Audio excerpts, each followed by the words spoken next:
गुरुर्ब्रह्मा गुरुर्विष्णु गुरुर्देव महेश्वरा गुरु साक्षात् परब्रह्म तस्मै श्री गुरुवे नमः। भागवत भगवान को प्रणाम, राधा रानी को प्रणाम, कृष्ण राधे को प्रणाम। श्रीमद् भागवत का महापुराण का ये दशम स्कंदम का 13वां अध्याय दिव्य भागवत कथा अब हम पढ़ेंगे। भगवान के आशीर्वाद से, उनकी कृपा से आप सभी भक्तों सुनेंगे। ब्रह्मा जी का मोह नाश। दोहा। ब्रह्मा जी मोहित भये, लखि माया ब्रज राय। कीन बंद निज हाथ से, ग्वाले बछड़ा गाय। श्री सुखदेव जी बोले, हे राजन परीक्षित, तुम भगवान श्री कृष्ण चंद्र के परम भक्त हो। भगवान की लीला कथा भक्तों के लिए स्वभावत ही सरस और मधुर होती है, किंतु तुम बीच बीच में प्रश्न पूछकर उन्हें और भी सरस और मधुर बना देते हो। हे परीक्षित, ध्यान पूर्वक सुनो। मैं तुम्हें यह रहस्यवत युक्त कथा सुनाता हूँ। इस कथा को सुनने का अधिकारी प्रत्येक नहीं होता है। तुम मेरे प्रिय मेरे प्रेमी शिष्य हो, अतः तुम इसके सुनने के अधिकारी हो। भगवान श्री कृष्णचंद्र जी ने अपने ग्वाल बालों को आघासुर दैत्य के मुख से बचा लिया, यह तो मैंने तुम्हें सुना ही चुका हूँ। यमुना जी का पुल अति रमणीय और सुंदर है। वहाँ की बालू स्वच्छ तथा कोमल है। वहाँ हरे भरे वृक्षों पर सुंदर पक्षी कलरव करते हैं। उस रम्य स्थान को देखकर ग्वालवाल तथा बलराम श्याम ने सोचा कि है यहाँ कलेवा कर लेना चाहिए। भूख भी खूब लग रही है, दिन भी बहुत चढ़ आया है। ऐसा विचार करके वे सब वहीं बैठे अपने अपने छीके खोल खोल कर भोजन करने लग गई। बछड़े वहीं पानी पीकर हरी हरी घास चरने लगे। भगवान श्री कृष्णचंद्र बीच में बैठ गए और आसपास चंद्रहास सभी ग्वाल बाल बैठ गए। सबका मुख श्री कृष्णचंद्र की ओर था। सभी ग्वाल बालों ने से घिरे हुए श्री कृष्णचंद्र ऐसे प्रतीत होते थे मानो एक विशाल कमल शोभायमान हो रहा हो। किसी ने पुष्पों की पत्तल बनाई, किसी ने ढाक के पत्ते की पत्तल बनाई, किसी ने पंखुड़ियों की पत्तल बनाई, किसी ने केले के पत्तों तथा कमल पत्रों की पत्तल बनाई, किसी ने अंकुर की पत्तल बनाकर ही अपना भोजन रख लिया। बहुतों ने छीकों में ही खाना आरंभ कर दिया। सभी ग्वाल बाल अपने अपने भोजन की बड़ाई करने लगे। भाई, मेरा भोजन अति उत्तम है। तब दूसरा कहता, भाई, मेरा भोजन तुम्हारे से भी उत्तम है। इसी प्रकार सभी परस्पर बड़ाई करने लगे और हंस हंस कर भोजन करने लगे। हंसते हंसते लोटपोट हो जाते। उस काल भगवान श्री कृष्णचंद्र की शोभा अति ही निराली थी। उन्होंने बंसी को कमर की फेंट में लगाकर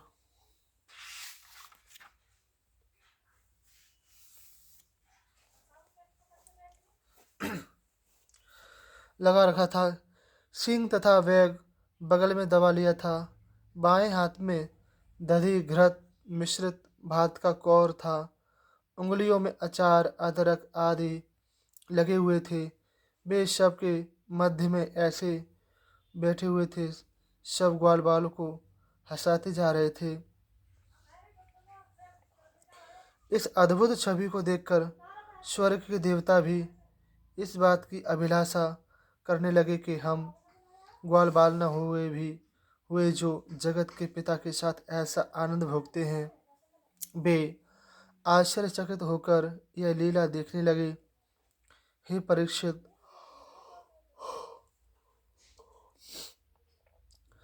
जब ग्वाल बाल इस प्रकार भगवान की लीला में मोहित हो रहे थे, तब उनके बछड़े चरते चरते बहुत दूर निकल गए। जब ग्वाल बालों का ध्यान बछड़ों की ओर गया, तब वे सब के सब उठ खड़े हुए। तब भगवान श्री कृष्णचंद्र बोले, तुम किसी बात की चिंता ना करो, सब अपने अपने स्थान पर बैठे हुए भोजन करते रहो। मैं स्वयं जाता हूँ और बछड़ों को खोज कर लाता हूँ। जगत के दृष्टा भगवान अपने बनाए हुए जगत को खोजने चले। कैसी उनकी अद्भुत लीला है। हाथ में दही भात का कौर लिए ही वे नदी, पर्वत, गुफा आदि में छकड़ों को खोजने लगे। हे परीक्षित, आगासुर के कारण देवताओं की जय जयकार सुनकर ब्रह्मा जी को बड़ा आश्चर्य हुआ। वे सोचने लगे कि कहीं पृथ्वी पर भगवान ने ही अवतार तो नहीं ले लिया है। वे यह जानने के लिए आकाश में स्थिर होकर यह सब लीला देखने लगे। उन्होंने पहले तो उस सब घड़ों को एक गुफा में ले जाकर छिपा दिया। जब फिर जब श्री कृष्णचंद्र बछड़ों को खोजने निकले, तब उन ग्वाल बालों को अचेत करके उसी गुफा में बंद कर के आए और स्वयं अंतर्ध्यान हो गई। जब भगवान श्री कृष्णचंद्र को बछड़े नहीं मिले, तब वे यमुना जी के पुलिन पर लौट कर आए, तो वहाँ उन्हें ग्वाल बाल भी नहीं मिले। यह सब देखकर उन्होंने जान लिया कि यह सब ब्रह्मा जी की चाल करतूर है। करतूत वे तो जगत के दृष्टा तथा दृश्य दोनों ही हैं। उनसे क्या छिपा था। तत्काल ब्रह्मा की करतूत जानकर उन्होंने अपने ही स्वरूप को बछड़ा तथा ग्वाल बालों के रूप में धारण करके नए ग्वाल बालों तथा बछड़ों की सृष्टि रच दी। उनके लिए यह कोई नई बात नहीं थी। वे ही तो अनेक रूप वाले सृष्टि को रचते हैं। वे बालक जितने छोटे रूप जैसे रूप के थे, वैसे ही स्वयं भगवान श्री कृष्णचंद्र बन गए और वैसे ही बछड़ा बना लिए गए। उन सब के रूप में भगवान श्री कृष्णचंद्र ही प्रकट हो गए। भगवान श्री कृष्णचंद्र अपने ही आत्मस्वरूप बछड़ा तथा अपने ही आत्मस्वरूप ग्वालों से स्वयं घिरकर अपने ही भांत भांत की लीला करते हुए ब्रज में पहुँचे। वहाँ जिस जिस ग्वालवाल का घर था, उसी उसी में चले गए। जिस गाय का बछड़ा था, उसी गाय का बछड़ा बनकर स्तनपान करने लगे। वे गाय तथा गोपियाँ अपने अपने बच्चों को आया हुआ देखकर सब की सब दौड़ पड़ी और प्रेम से अपने अपने बच्चों को स्तनपान कराने लगी तथा गोपियाँ बड़े लाड़ प्यार से स्नान भोजन आदि कराने लगीं।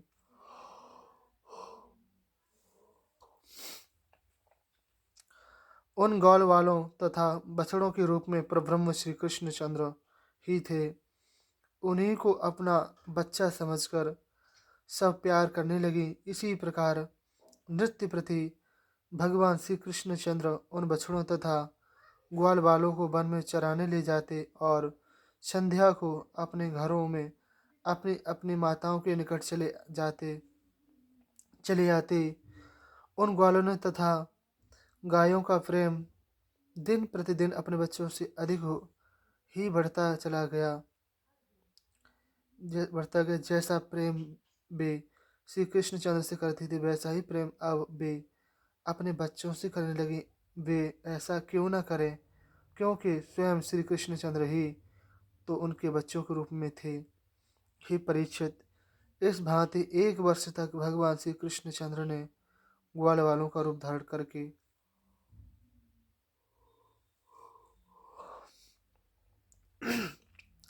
अपने ही स्वरूप के साथ अनेक प्रकार की क्रीड़ाएं की और अपने ही स्वरूप बछड़ों का पालन किया। हे परीक्षित, बछड़ों ग्वाल बालों के प्रति ब्रजवासियों का विशेष बढ़ता हुआ प्रेम देखकर बलराम जी बड़े आश्चर्य में हुए। वे भी इसका रहस्य न समझ सके कि यह क्या कारण है कि ये ब्रजवासी जैसा प्रेम मुझसे और श्री कृष्णचंद्र से करते हैं वैसा ही इन बछड़ों और अपने बालकों से करने लगी हैं। वे अति चिंता में पड़कर विचार करने लगे कि यह किसी माया है, किसी देवता की है, अथवा किसी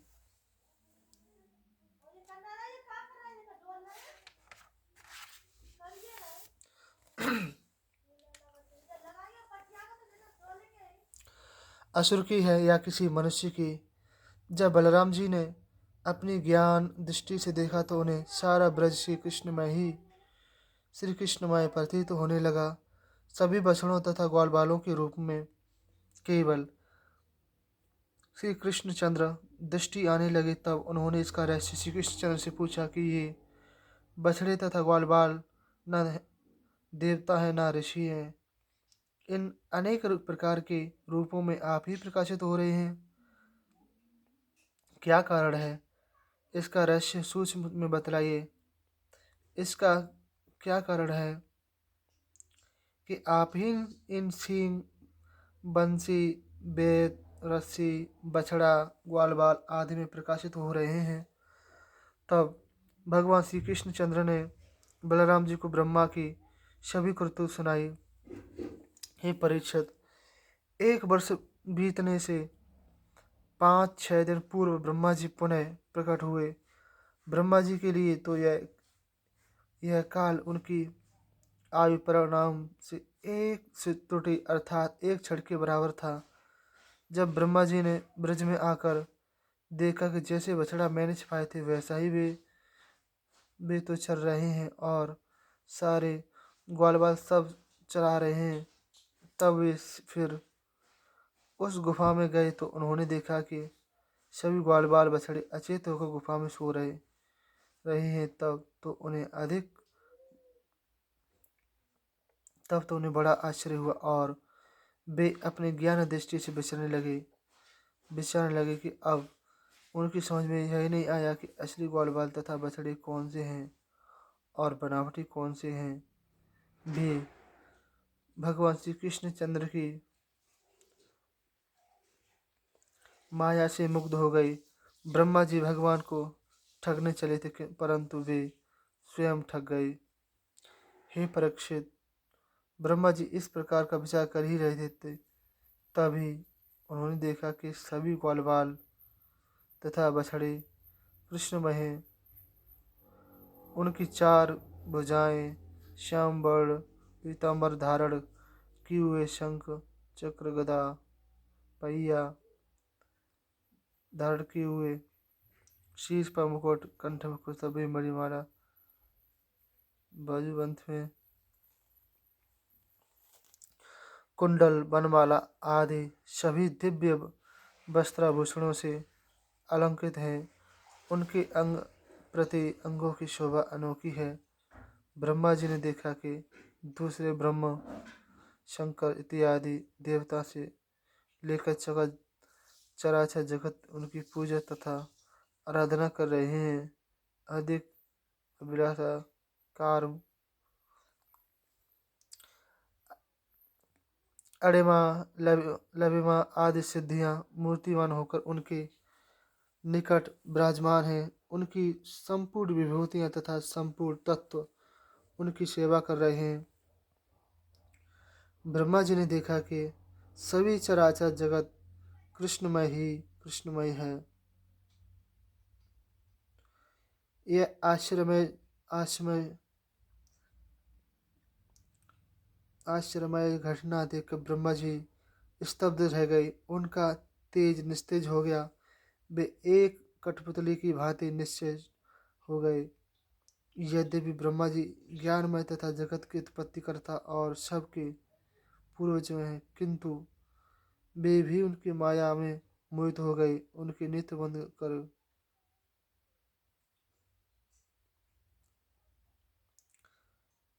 तब उन्होंने अपने नेत्र खोले तो उन्हें यह जगत तथा अपना शरीर दृष्टि। उन्होंने वृंदावन धाम की निराली दिव्य छटा का प्रदर्शन किया।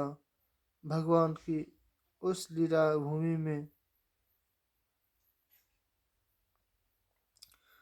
क्रोध, तृष्णा आदि किसी भी प्रकार का दोष नहीं है। बैर भाव को कहीं शेष नहीं है। ऐसे उत्तम दिव्य धाम में परब्रह्म अपनी नाट्य लीला ब्रह्मा जी ने दिखा के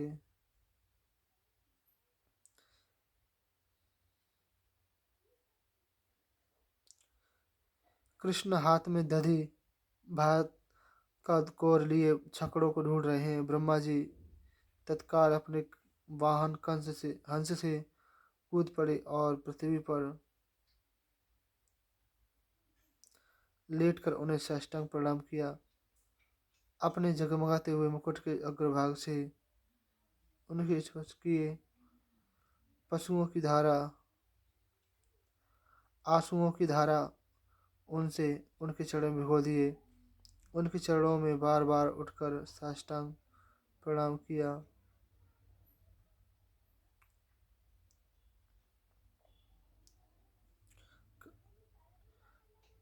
प्रणाम करने लगे। तब अपने नेत्र पहुँचकर विनय भाव से सिर झुकाकर उनके सम्मुख खड़े हो गए। दोहा। ठाणे स्तुति तप करे परब्रह्म चित लाए। कृष्ण रूप में सब लखे ग्वाले बछड़ा गाय। 14वां अध्याय। ब्रह्मा जी द्वारा श्री कृष्ण की स्तुति। किनी बिनौ भाति तब पर्यो चरण कुलाय। छमुनाथ में दास तुम माया परिणय लखाय। श्री ब्रह्मा जी स्तुति करने लगे, हे प्रभु, आप ही एक जगत के कर्ता धर्ता तथा हरता है। मैं आपको नमस्कार करती हूँ। यह आपका यह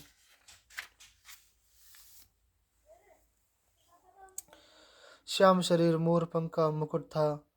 झिलमिलाते हुए कुंडल, कंकड़, कंगन, बाजूबंद तथा वनमाला अति सुंदर है। उन्हें नन्हे नन्हे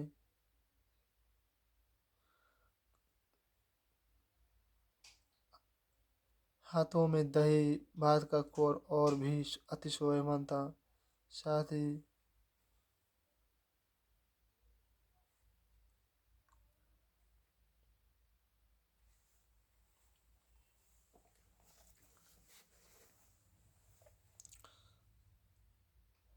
आपका ये विग्रह दिव्य अपाकृत शुद्ध एवं सत्वमय है।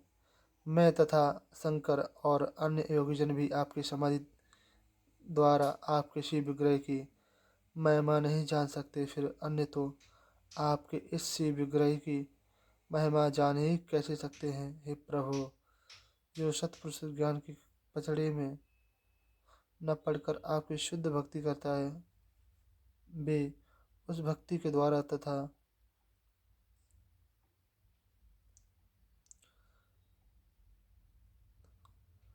आपकी लीला कथाओं के श्रवण तथा कीर्तन करने से आपके स्वरूप को जान लेते हैं। आपकी भक्ति ही सब ज्ञानों का ज्ञान तथा कल्याण का स्रोत है। जो लोग भक्ति को त्याग कर ज्ञान के लिए कष्ट सहते हैं, उन्हें केवल कष्ट हाथ लगता है। हे परमात्मा, यह योगादि तथा आपकी प्राप्ति नहीं हुई तब बड़े बड़े योगियों ने भी भक्ति के द्वारा ही आपको प्राप्त किया है। आपके सगुण निर्गुण स्वरूप की महिमा अगम्य है, उसे कोई नहीं रोक सकता है।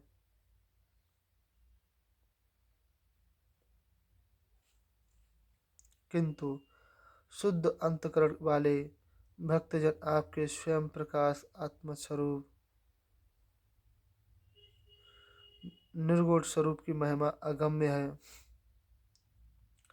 उसे कोई नहीं जान सकता। किंतु शुद्ध करण वाले भक्तजन आपके स्वयं स्वयं प्रकाश आत्मस्वरूप निर्गुण रूप को स्वरूप को भली प्रकार जान लेते हैं। प्रभु, आकाश के तारे पृथ्वी के कड़े गिने जा सकते हैं, किंतु आपके सगुण स्वरूप के असंख्य गुण नहीं गिने जा सकते। आपका अवतार संसार के कल्याण के लिए ही हुआ है। जो मनुष्य जो पुरुष प्रारब्ध के भोगों को भोगता हुआ आपके चरणों में लगा रहता है, उसे आपकी भक्ति इसी भांति प्राप्त हो जाती है।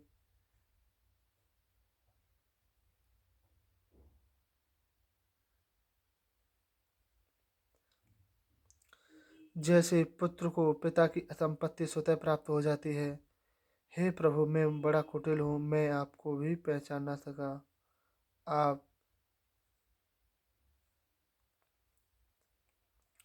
मायावियों के भी बड़े मायावी हैं। मैं आपके माया चक्र को न समझकर सामने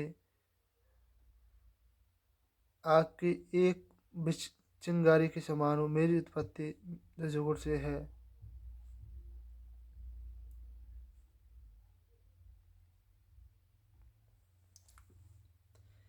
आपकी उत्पत्ति सत्व गुण से है। मैं अपने को जगत का कर्ता मान बैठा हूँ। यह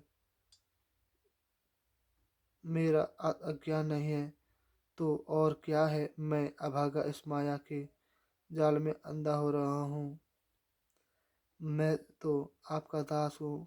मैं तो आज में आदि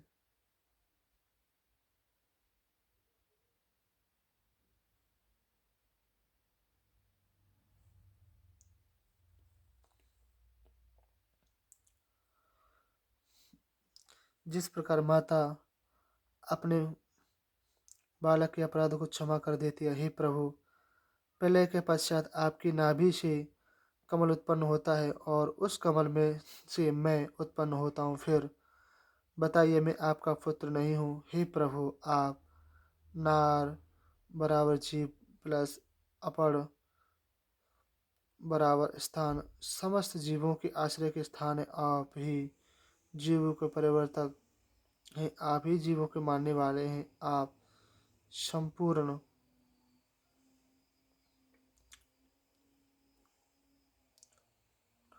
आप सदा पूर्ण रूप से रहते हैं। मैं आपको 100 वर्ष तक जल में खोजता रहा, किंतु आपको ना पा सका। अभी अभी माता यशोदा ने आपके मुख में तीनों लोगों को देखा था। यह आपकी माया नहीं तो क्या है? आपकी माया से यह जगत कैसा जैसा बाहर प्रतीत होता है, क्या वैसा ही आपके उदर में प्रतीत होता है? आपने मुझे ही अपनी माया में फंसा लिया है। पहले आप एक थे, फिर अनेक हो गए। समस्त ब्रज की गाय ग्वालों, बंसी, रस्सी, बछड़ों आदि में अपने ही प्रतीत होने लगे। आपके चतुर्थ स्वरूप का दर्शन करने लगा। हे प्रभु, आप केवल आप ही शेष भाग आप शेष हैं। इस जगत में दृष्टि आने वाले समस्त पदार्थ प्राणी सब आप ही की माया है, जो नासवान है। केवल सत्य तो आप ही हैं। जो अज्ञान के कारण आपको नहीं पहचानते हैं, उन्हें ही आप जीव रूप प्रतीत होते हैं। आप ही ब्रह्मा, आप ही विष्णु, आप ही रुद्र हैं और आप ही तीनों के अधिष्ठान हैं। आप ही स्वयं सब कुछ हैं। आप अव्यक्त अजन्मा होने पर भी संसार के कल्याण के लिए व्यक्त होकर अनेक रूप धारण करके अवतार लेते हैं। कभी देवता, कभी मनुष्य, कभी पक्षी आदि का रूप ग्रहण करते हैं।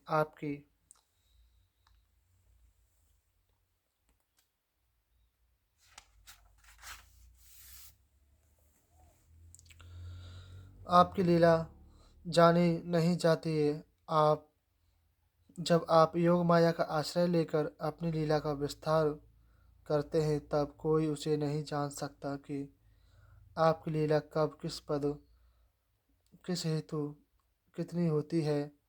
हे प्रभु, आप ही सच्चिदानंद घन स्वरूप हैं। आप ही एकमात्र सत्य हैं। आप ही स्वयं प्रकाश हैं। आप अविनाशी तथा सत्य हैं। आप पूर्ण अमृत स्वरूप हैं, एक हैं। हे जगत पिता, बंधन तथा मोक्ष दोनों ही आपकी माया है। हे प्रभु, आप अपने ही महात्मा हैं, किंतु आपका अज्ञानी जन पराया और अपने से अलग मानते हैं। जो शरीराद पराये हैं उनकी आत्मा मानते हैं। ऐसा मानकर अज्ञानी आपको अलग नहीं ढूंढते हैं। संत जन आपके अतिरिक्त जो कुछ भी दृष्टि आता है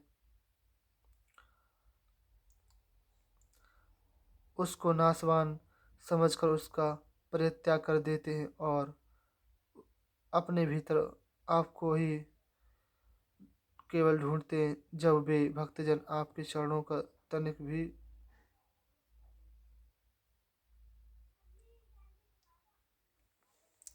कृपा प्रसाद प्राप्त कर लेते हैं, फिर उन्हें नहीं छोड़ते हैं। वे अपने सच्चिदानंद घनमयी कृपा के तत्व को प्राप्त कर लेते हैं।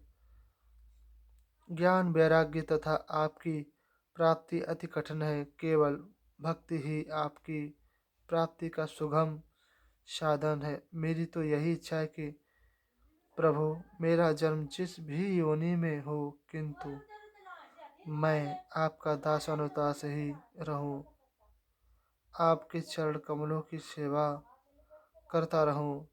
जिन परमात्मा को बड़े बड़े यज्ञ तृप्त नहीं कर सके हैं, उन्हें ब्रज की गाय तथा ग्वाल ने अपने बच्चों और बालकों के रूप में स्तनपान कराकर नित्य तृप्त करती है। वे धन्य हैं, उनका जीवन धन्य है।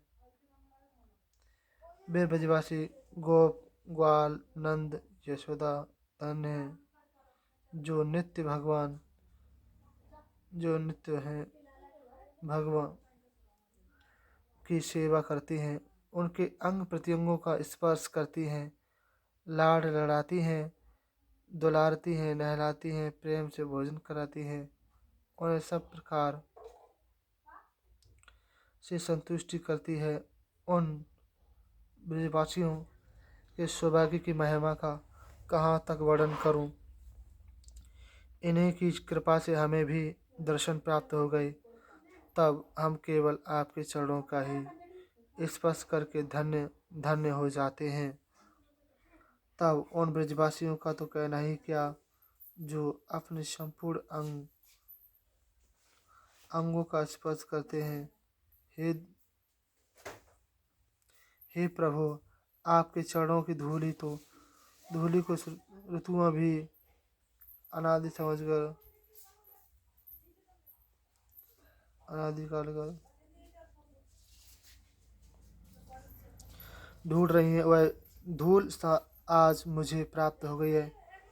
ये ब्रजवासी भी आप ही हैं, अतः आप इनके चरणों की धूलि भी आपके ही चरणों की धूलि है। हे प्रभु, मैं बड़े आश्चर्य में मोहित हो रहा हूँ कि आप इन ब्रजवासियों की से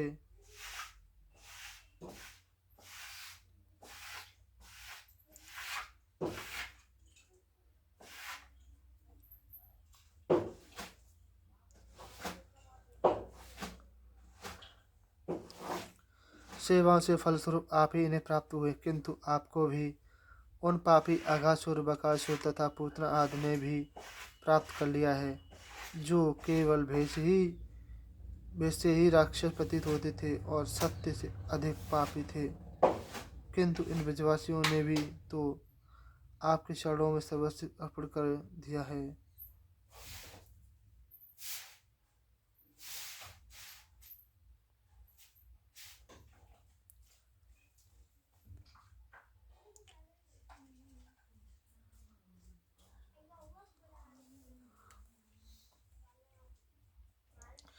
श्री सुखदेव जी बोले, हे राजन परीक्षित, भगवान की माया से सारा जगत मोहित रहता है। जब उन ग्वालबालों बछड़ों को श्री ब्रह्मा जी ने पहले ही छोड़ दिया था, तब भगवान श्री कृष्णचंद्र लौट कर पुलिन पर आए। तब उन्हें भी ग्वालबाल सब उसी भांति भोजन करते हुए पाए। वे बोले, आओ भाई, अभी हमने तुम्हारे बिना को एक कोर भी नहीं खाया है, आओ यहाँ बैठो, भोजन करो। तब भगवान उन ग्वालबालों के साथ बैठकर भोजन किया। फिर अपनी गायों तथा बछड़ों को लेकर श्याम सुंदर को तथा बलराम जी को आगे करके सब ब्रजवासी ब्रज की ओर चल दिए। कभी नाचते, कभी गाते, कभी परस्पर खेल कूद करते चलते। जब श्याम और राम ग्वालबालों तथा गौओं के साथ ब्रज के निकट पहुँचे, तब बांसुरी के टेर सुनकर सभी बालाएं जो दिन भर के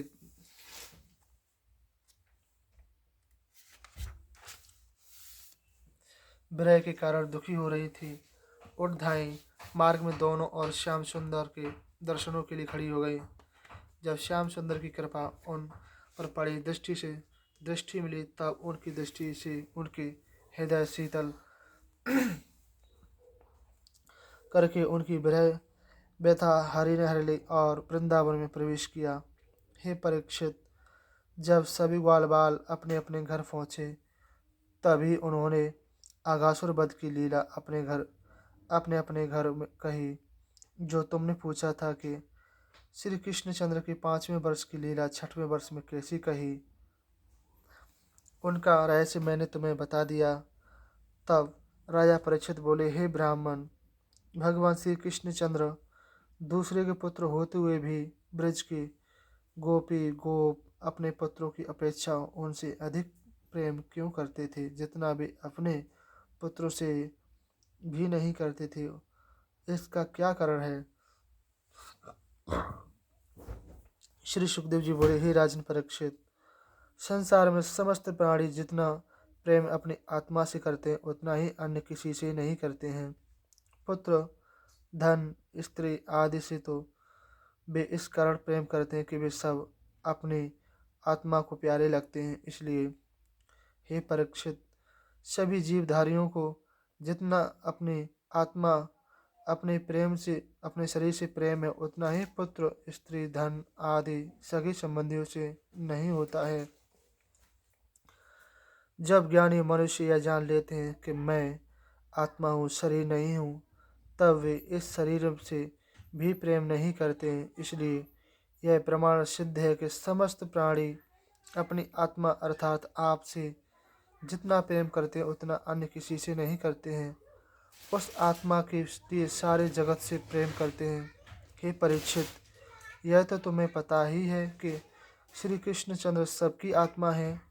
इसी कारण सभी अपने पुत्र, स्त्री, धन, गृह, संबंधियों आदि से बढ़कर उनसे प्रेम करते हैं। वे तो अपनी योग माया के द्वारा ही हमारा शरीर धारण किए हुए थे, किंतु वास्तव में वे तो सर्वात्मा ही थे। हे परीक्षित, जो इस कथा को तथा ब्रह्मा जी द्वारा की गई स्तुति को नित्य सुनता है तथा पाठ करता है, उस मनुष्य की संपूर्ण अभिलाषाएं पूर्ण हो जाती हैं। 15वां अध्याय, धेनुकासुर का वध। दोहा। बलदाऊ ने वध कियो, धेनुकासुर को जाए, ग्वाल बाल प्रमुदित भई, मधुर मधुर फल खाए। श्री सुखदेव जी बोले, हे राजन परीक्षित, जब बलराम जी और श्री कृष्णचंद्र ने 6वें वर्ष में प्रवेश किया, तब उन्हें गौ चराने की अनुमति दे दी गई। वे प्रसन्न ग्वाल बालों के साथ गौ चराने लगे। उनके चरणों से वृंदावन की भूमि पवित्र होने लगी। एक दिन की बात है कि भगवान श्री कृष्णचंद्र और बलराम जी ने उस वृंदावन में प्रवेश किया, जिसमें बड़े बड़े सुंदर व मीठे फलों से लदे हुए वृक्ष थे। गौओं के चरने के लिए हरी हरी घास थी। वन की लताएं तथा बेलें पुष्पों से लद रही थीं। भौरा मधुर ध्वनि से उनकी गुणगान कर रहे थे। आगे आगे बलराम और कृष्ण कृष्ण तथा पीछे पीछे उनके ग्वाल बाल गायों को लेकर अनेक प्रकार की वाल सुलभ क्रीड़ा करते हुए वन में घूमने लगे। वहाँ शीतल मंद सुगंध समीर बह रहा था। स्वच्छ व निर्मल जल के सरोवर भर रहे थे। उनमें कमल दल खिल रहे थे। उस मनोहर वन को देखकर पूर्ण कामना रहित भगवान के मन में भी क्रीड़ा करने की कामना उत्पन्न हो गई। उन्होंने मन को स्वीकार करके वन विहार की सोची।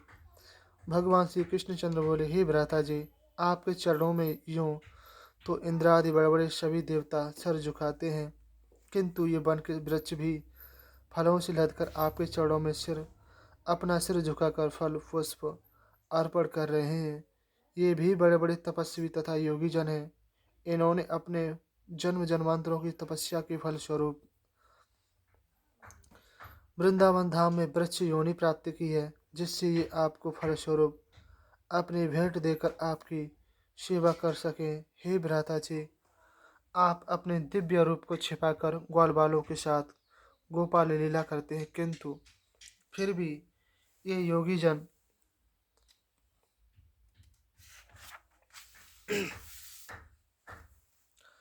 तथा तपस्वी मुनिजन अपने आराध्य देव को पहचान कर भौरों के रूप में अपने गुण गान कर रहे हैं। और तो देखिए, ये मोर भी आपको अपने घर वन में आया हुआ जानकर आपके स्वागत के लिए नृत्य कर रहे हैं। मीठे स्वरों से बोल रहे हैं, आपके दर्शनों को आ रहे हैं। वे हिरनिया गोपियों की भांति आपके स्वागत के लिए वन में नित्य लालायित रहती हैं। ये अपनी प्रेम भरी चितमन से आपकी ओर निहार रही हैं।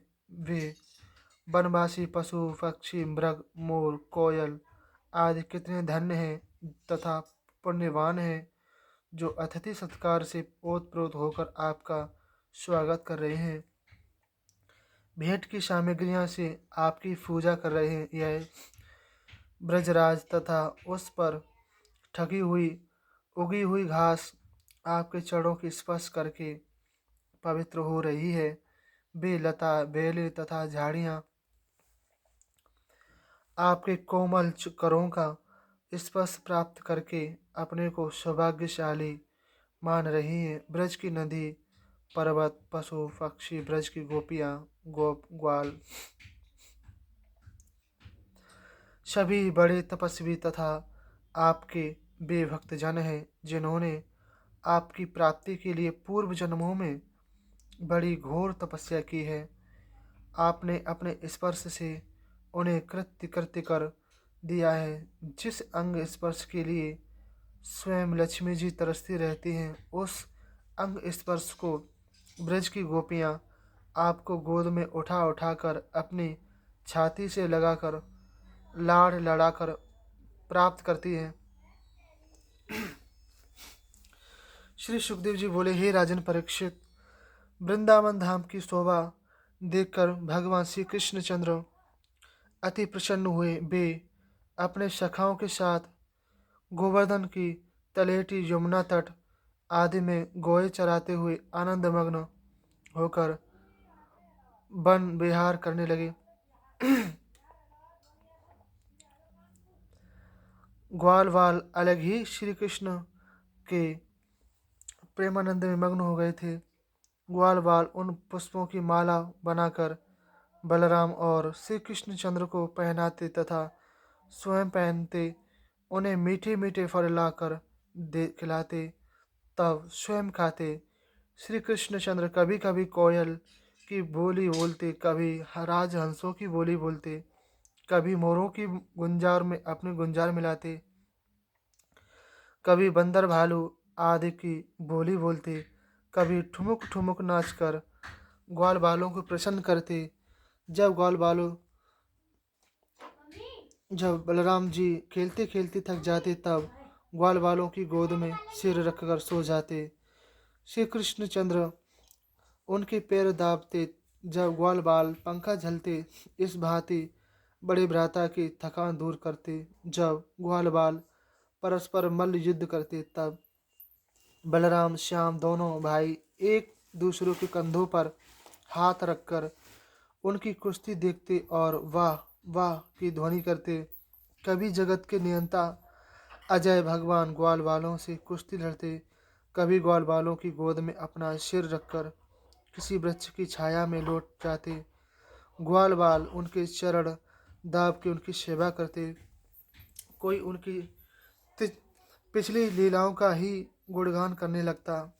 इस भांति विश्वपति भगवान श्री कृष्णचंद्र अपने बनाए हुए विश्व के साथ क्रीड़ा, वन विहार तथा बाल लीला नित्य नई करते करते। यद्यपि वे अपने ऐश्वर्य को छिपाते रहे, किंतु वे फिर भी कभी कभी प्रकट हो ही जाता था। हे परीक्षित, बलराम तथा श्री कृष्णचंद्र के सखाओं में मुख्य सखा श्रीधामा, एक दिन श्रीधामा व अन्य सखाओं ने बलराम तथा श्याम दोनों से कहा, हे श्याम सुंदर, ओ बलराम भैया, यहाँ से कुछ ही दूरी पर एक ताल है जिसकी शोभा अति निराली है। वहाँ ताल के वृक्ष सदा मीठे मीठे फलों से लदे रहते हैं। वे पके पके फल गिर गिर कर पृथ्वी को ढके रहते हैं। वहाँ एक धेनुकासुर नाम का राक्षस रहता है। वह उस वन की रखवाली करता है। उसके साथ ही अनेक राक्षस भी उसके साथ रहते हैं। उन राक्षसों के भय से कोई भी मनुष्य उस वन में नहीं आता है और न उन फलों का कोई भोग ही करता है। उस वन के फल इतने मीठे तथा सुगंधित हैं कि ऐसे फल हमने कभी नहीं खाए। हे श्याम भैया, हमारा मन उन फलों को बहुत ललचा रहा है। हे बल भैया, हमें तुम उन फलों को अवश्य खिलाओ। हमारी बड़ी अभिलाषा है, आप दोनों उस वन को अवश्य देखें। अपने सखाओं की ऐसी उत्कंठा जानकर सबकी अभिलाषा पूर्ण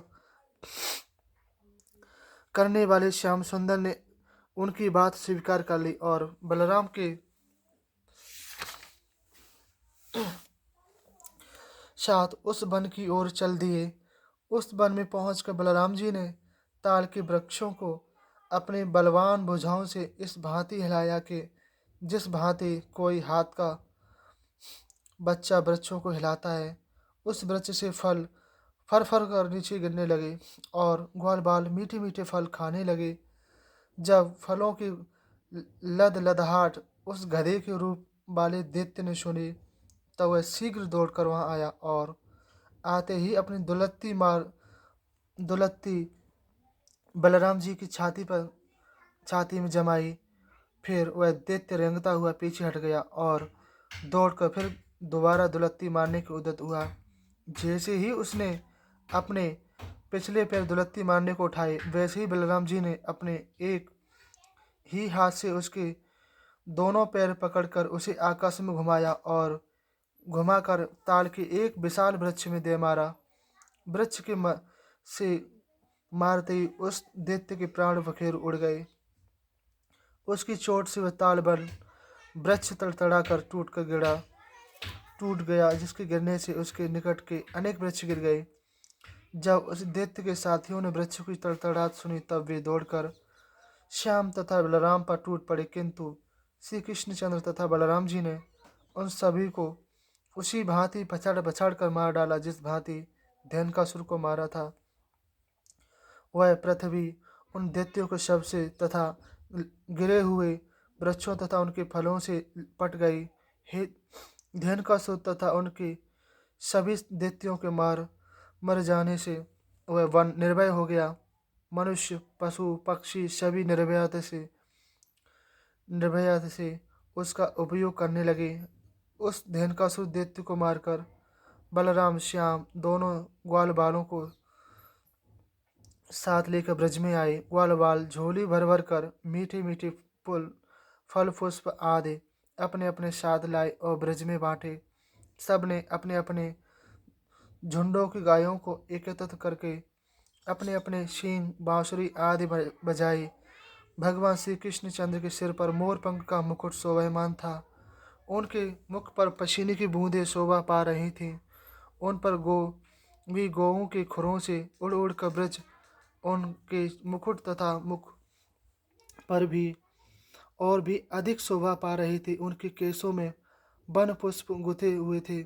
मनोहर मुस्कान तथा मधुर मुरली की तान सुनकर ब्रज बालों के हृदय उनके हाथों से निकल पड़े थे। वे दिन भर की विरह ज्वाला को शांत करने के लिए अपने प्यारे श्याम सुंदर के दर्शनों के लिए अपने अपने घरों से निकल निकल के मार्ग में खड़ी हो गई। उनके नेत्र भगवान श्री कृष्णचंद्र के दर्शनों के लिए तड़प रहे थे। उनके दर्शन करके भी नेत्रों की तड़पन शांत नहीं हुई। तब नेत्र अफलक होकर एकटक उनके मुखार बिंदु को अमृत अतप्त होकर निहारते ही रहे। जब भगवान ने अपनी मधुर मुस्कान से सबका स्वागत किया, तब प्रेम भरी चितवन का सत्कार स्वीकार करके ब्रजबालाओं ने नेत्र प्रसन्न हुए। घनश्याम तथा बलराम जब घर पहुंचे, तब माता यशोदा ने प्रेम से दोनों को गोद में उठा लिया। उन्हें पहुंचकर गर्म जल और शीतल जल से स्नान कराया। तत्पश्चात स्वच्छ वस्त्र पहनाकर उनकी इच्छा अनुसार उन्हें भोजन कराया। फिर श्याम तथा बलराम बड़े आराम से सुंदर सैया पर सो गए। इसी भांति बलराम श्याम दोनों ब्रज में नित्य अनेकों लीलाएं करते थे। एक दिन की बात है, श्याम सुंदर अपने ग्वाल बालों को साथ लेकर गौए चराते हुए यमुना तट पर पहुंचे। उस दिन बलदाऊ उनके साथ नहीं गए। उन दिनों ग्रीष्म ऋतु थी। गाय तथा ग्वाल बाल जल की प्यास से अति व्याकुल हो उठे। उन्होंने जाकर शीघ्रता से यमुना का जल बिसेला जल ही पी लिया। उस जल के पीते ही सब गोप ग्वाल तथा गौए प्राणहीन होकर यमुना के पुलिन पर गिर गए। उनकी यह दशा देखकर सबके जीवनदाता भगवान श्री कृष्णचंद्र ने अपनी अमृतमयी दृष्टि से सबको जीवित कर दिया। जिनके रक्षक स्वयं भगवान हैं, उन्हें मृत्यु से भी क्या भय। वे सब के सब उठकर खड़े हो गए। उन्होंने जान लिया कि हमने विषैला जल पी लिया था, इसके कारण हमारी मृत्यु हो गई, किंतु हमारे रक्षक श्याम सुंदर ने ही हमें जीवन दान दिया है।